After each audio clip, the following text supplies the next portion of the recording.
Subtitles. You've never seen this. The female player shakily descends the stairs, sorrowful, as if in a failed comedy.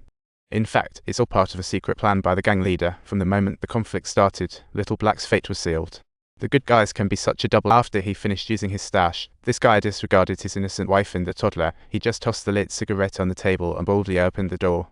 He cruised in his car, ready to shop while high on drugs, completely oblivious that the burned cigarette butt fell right into the trash can, igniting a fiery disaster. The poor little kid turned around just as the neighbors hadn't even had the chance to call for help. The loud explosion rattled half the city's law enforcement, who surprisingly showed up snoring. And the notorious underground mayor, Mike, was there too.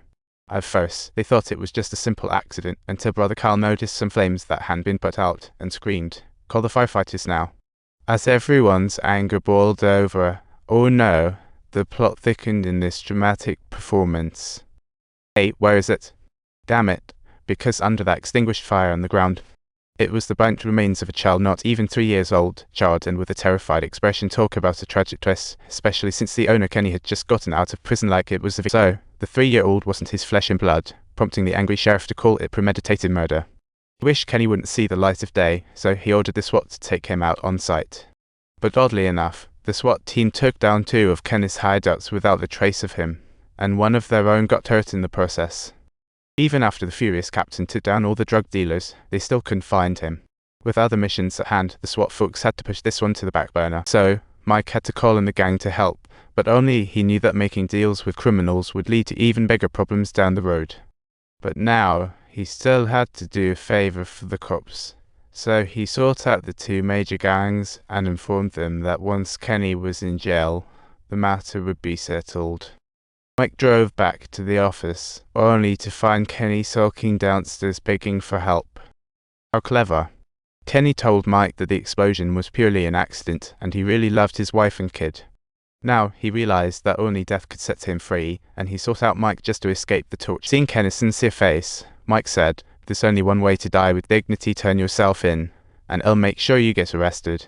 Kenny entered the cop shop without hesitation, only to find on-duty officers eager to arrest him. "I didn't resist. They gave me no chance at all. They just tossed me right into jail."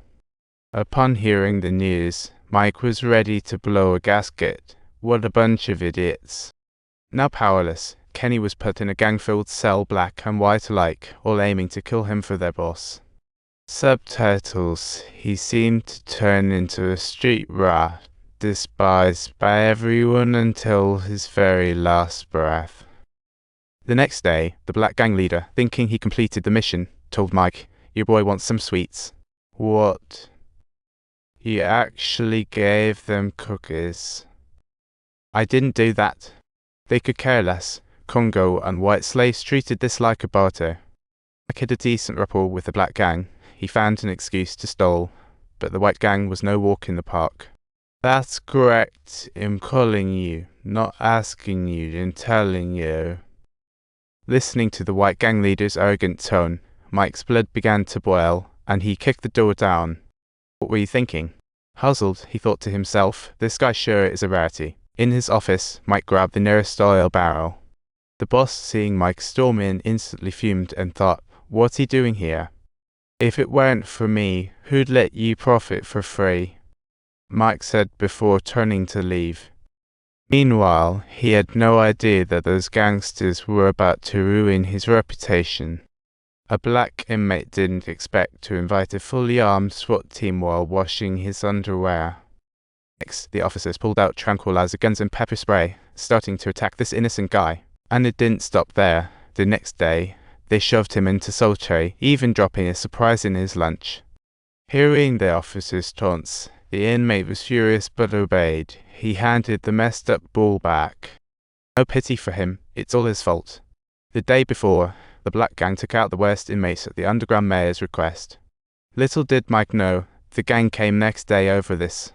Mike faced a choice. Rewards were a must, but what he gave would totally be up to him. Although the gangs outside the prison didn't cause trouble for Mike, the gang members inside felt as though they had been deceived. They began causing chaos in the yard, thinking it'd make Mike yield, but when he got wind of it, the subtitle result was "A Moment of Initiation," prompting the other side to thoroughly deal with those unruly black gang members. After a new recruit took the fall, Mike thought it would finally calm things down in prison. Little did he know, 2 days later, there'd be another big brawl, a total gang clash. The black gang had been suppressed, and the whites seized the turf, leading to major gang warfare. Subsequently, a new cop mistakenly killed an innocent black man. This naturally outraged all the black gang members, and while she was thinking of how to handle it, a girl suddenly appeared outside her office. Before Mike could even ask, the girl confessed her boss was the owner of that stolen loot from behind the mountain. She was sent by a Mallow to reconcile, and Mike was shocked. Could this really be?